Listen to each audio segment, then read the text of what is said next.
Halo guys, apa kabar kalian semua? Mimin di sini bakal melanjutkan alur cerita Sword Star. Disclaimer dulu bahwa kemungkinan besar ada perbedaan antara novel dan versi Donghuanya, tapi alur cerita utamanya tetap sama.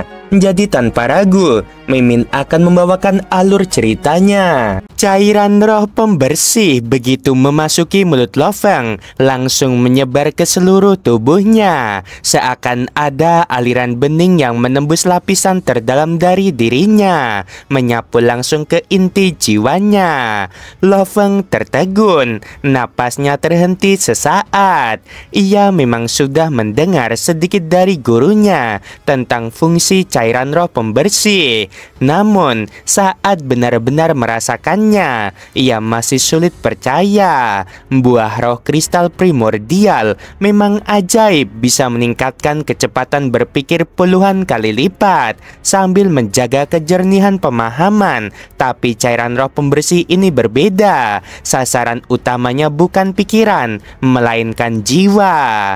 Bukan sekedar memberi kecepatan, melainkan membersihkan.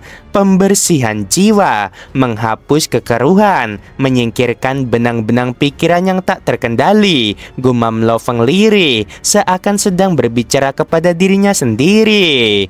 Ia teringat pengalamannya di ruang tak terbatas, pertempuran dengan makhluk-makhluk spiritual di sana selalu meninggalkan noda, sejenis kontaminasi rohani yang sulit untuk dijelaskan.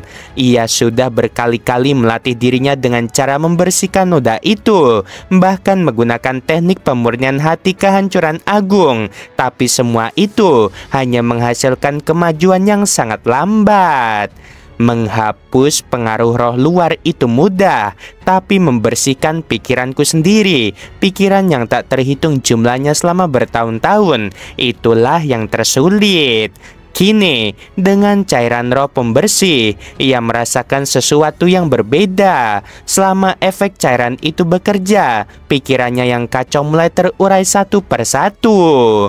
Aku punya terlalu banyak pikiran yang mengganggu. Lo Feng menutup mata. Bayangan ingatan masa lalu muncul. Ambisinya, keraguannya, tekadnya, dendamnya, semua menumpuk seperti pusaran tak berujung. Dan ia sadar, pikirannya yang mengganggu itu bukanlah sesuatu yang bisa dihapus begitu saja. Kalau dihapus sepenuhnya, bukankah itu sama saja menghapus bagian dari diriku sendiri? Suara gurunya seakan bergema di telinganya, walau hanya bayangan dalam benaknya. Lo Feng, jiwa seorang kultivator adalah fondasi abadi. Menghapus gangguan bukan berarti menghilangkannya, melainkan menatanya, seperti menyusun bintang-bintang di langit malam. Lo Feng tersenyum tipis. Benar, yang disebut pemurnian bukanlah penghapusan, melainkan pengorganisasian. Ia mulai memilah-milah pikirannya. Ada pikiran yang pada satu sisi mengganggu, tapi di sisi lain bisa menjadi penopang. Misalnya, saat ia menekuni dao kehidupan, pikiran itu adalah halangan. Tapi ketika masuk ke dao kehancuran, pikiran yang sama justru menjadi katalis. Pikiran tidak pernah sederhana, tidak ada benar atau mutlak, tidak ada salah yang mutlak. Seiring ia memasuki semakin dalam, Lo Feng merasakan seakan dirinya berada di atas menara tinggi, memandang lautan pikirannya yang luas. Dengan tenang ia berkata, cairan roh pembersih ini benar-benar membawaku ke tingkat yang lebih tinggi. Di ruang tak terbatas, tubuh Lo Feng yang berada jauh di sana perlahan membuka gulungan hitam merah. Itu diagram binatang bencana pemberian Kaisar Ming. Gulungan itu terbuka, aura gelap meledak, hiruk-pikuk keganasan memenuhi sekitarnya. Kaisar Ming, sosok yang teguh dan jernih kehendaknya, meskipun berasal dari garis keturunan primordial yang biasanya liar dan emosional, justru memiliki kemauan spiritual paling mengerikan yang pernah dilihat oleh Lo Feng. Jelas, itu sudah melampaui alam kehendak Raja Dewa tertinggi. Lo Feng menahan napas. ini lukisan dari lapisan ke-5 hingga ke-10 diagram binatang bencana 3000 kekosongan. Namun dibandingkan diagram versi luar yang pernah ia lihat, lukisan ini jauh lebih intens. Resonasinya menusuk langsung ke hati, dan dalam sekejap ia masuk ke dalam gambaran itu. Ia berubah menjadi seekor binatang bencana yang lemah, tubuhnya gemetar, selalu waspada pada sekeliling. Ia mencoba mencari perlindungan pada kawanan yang lebih kuat, tapi malah diperalat, dipaksa ikut berburu makanan, lalu ditinggalkan kelaparan. Mengapa aku yang selalu dikorbankan? Suara binatang itu serak, penuh keputusasaan. Namun ia tak berani memberontak. Sekecil apapun rasa tidak puas akan berarti kematian. Mangsa yang ia buru bahkan bisa berbalik menghabisinya. Setiap hari ia hidup di ambang maut, dan dari sanalah semangatnya ditempa. Begitu kerasnya hanya untuk bertahan hidup. Suara samar bergema dalam hatinya. Dalam kelemahan, terkadang tidak ada jalan keluar. Satu-satunya pilihan adalah mencari hidup dalam kematian. Kelemahan adalah dosa asal, kepentingan adalah abadi. Semakin lama ia tenggelam, semakin keras semangatnya. Jiwa dan tekadnya ditempa lapis demi lapis, seperti baja yang dihantam palu berulang kali. Sementara itu, jauh di kota Wuxiang, di kerajaan Xi, leluhur Wuxiang sedang merenung dalam diam. Lauhe, ia menyipitkan mata. Tanpa keluarga, tanpa suku, hanya ditemani satu pelayan tua bernama Losa, seorang pria bernama Origin, dan seorang murid bernama Moyu Qingyan. Dari mana asal usulnya? Jangan-jangan ia reinkarnasi seorang tokoh besar. Ia menggeleng perlahan lalu mendesis. Namun tak ada catatan siapapun yang menekuni 3 dao besar sekaligus, yaitu kehidupan, kehancuran, dan materi. Apalagi seakan ia ingin menapaki cabang keempat. Pikiran itu membuat jantungnya bergetar. Mengulah 3 dao besar saja sudah cukup untuk mengguncang tanah asal. Jika ada yang berani mengulah 4, itu akan menjadi ancaman bagi semua kekuatan lama. Tatapannya berubah dingin. Kalau begitu, sebelum ia tumbuh terlalu jauh, aku harus memberi pelajaran kecil. 1 pelayan tua, 1 murid kesayangan. Mereka pasti sangat berarti bagimu. Lauhe, jika aku menghabisi keduanya, kau akan merasakannya. Niat menghabisi memancar dari dirinya. Ia segera menghubungi kekuatan misterius, yaitu alam langit bayangan, organisasi pembunuh nomor 1 di tanah asal. Suara dingin dari pihak lain terdengar. Raja Dewa Wuxiang, siapa yang menjadi targetmu? Pelayan Losa dan muridnya Moyu Qingyan, jawab leluhur Wuxiang singkat.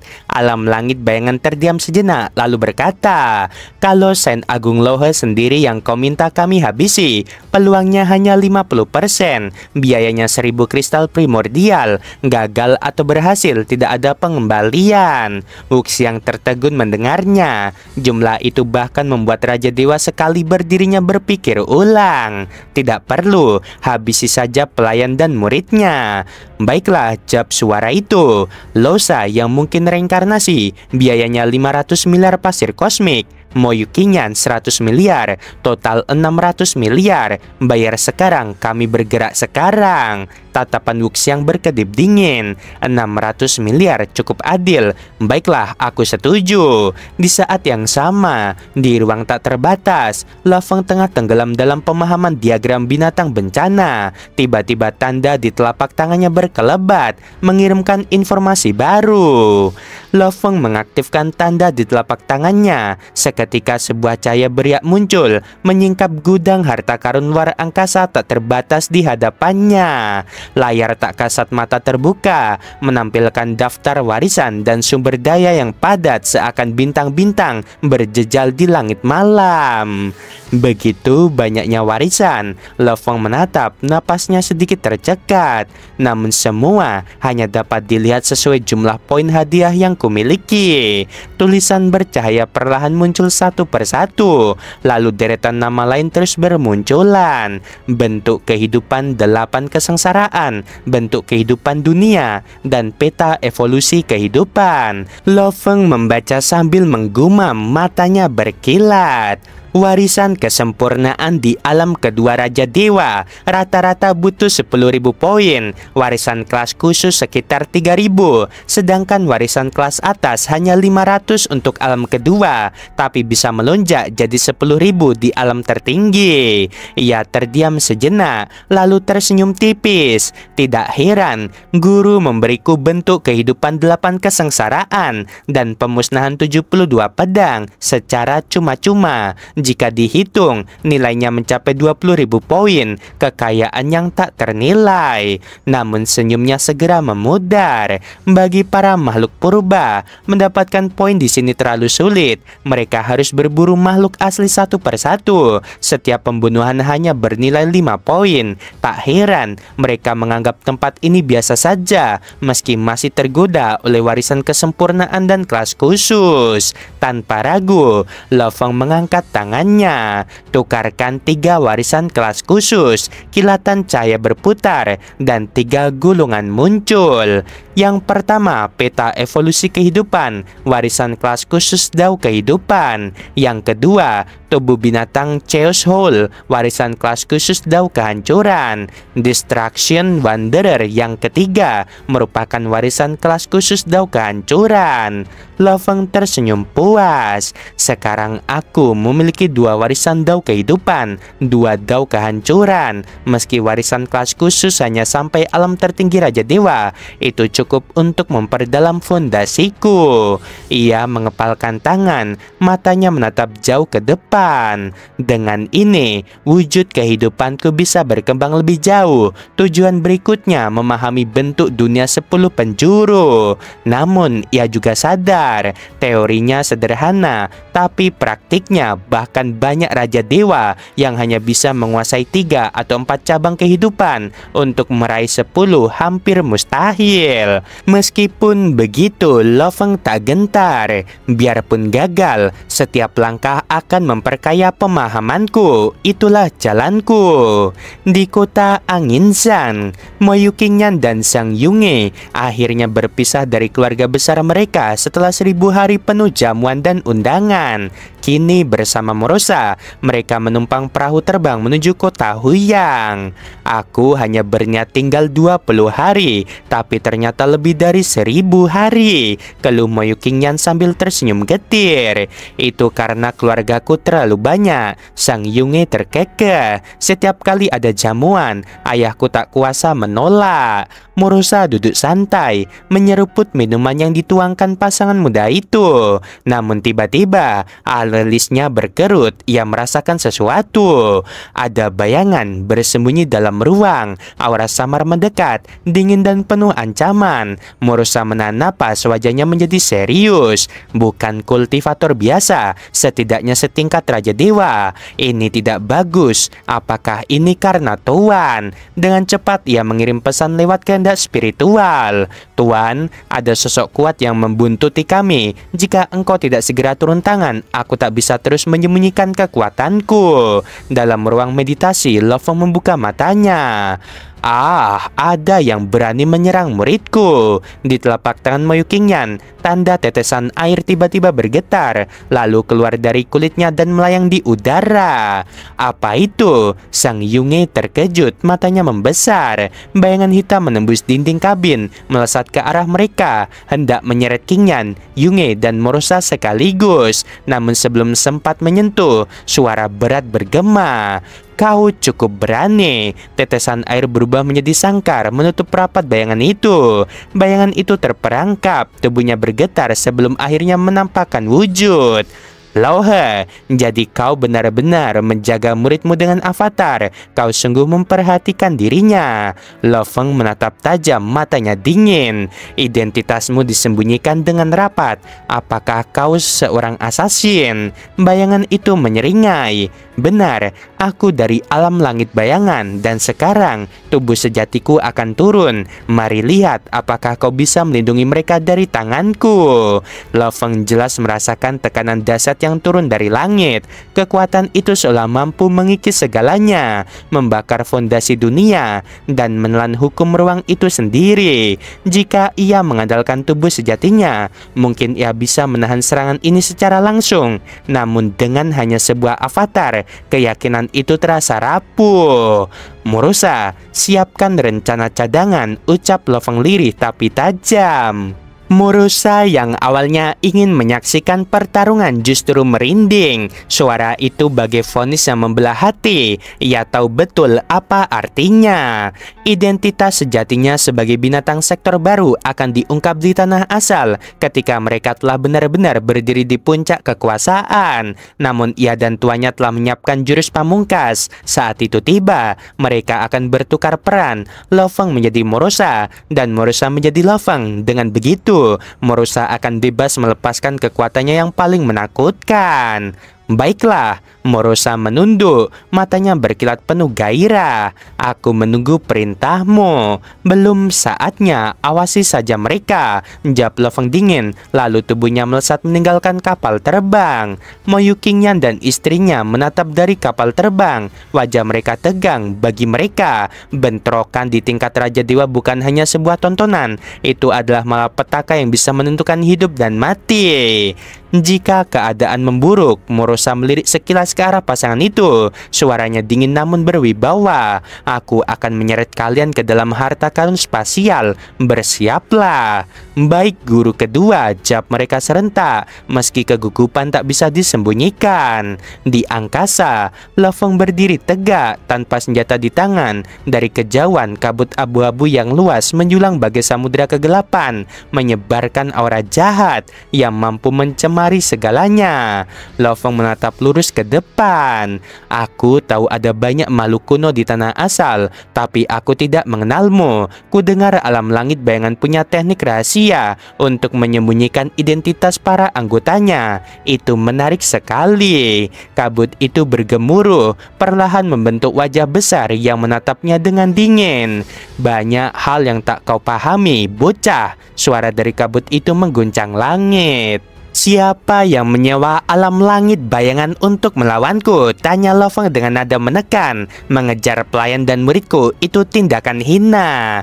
Alam langit bayangan tak pernah mengkhianati majikan. Wajah kabut itu menyeringai. Aku tak perlu menghabiskan waktu denganmu. Namun kali ini aku ingin mencoba menghabisi murid dan pelayanmu tepat di depan matamu, bocah kecil.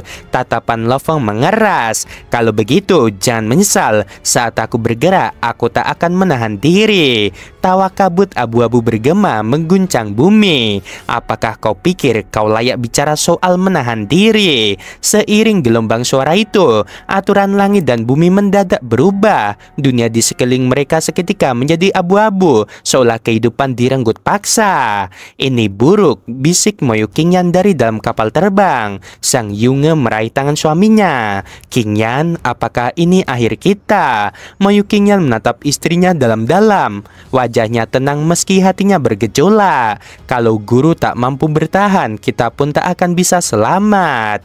Mulai. Berhenti bicara omong kosong dan sembunyi. Murusa mengibaskan tangannya, menyeret mereka masuk ke dalam harta karun spasial. Meski tampak gugup, sorot matanya menyala penuh gairah. Ia sudah menunggu momen itu sejak lama.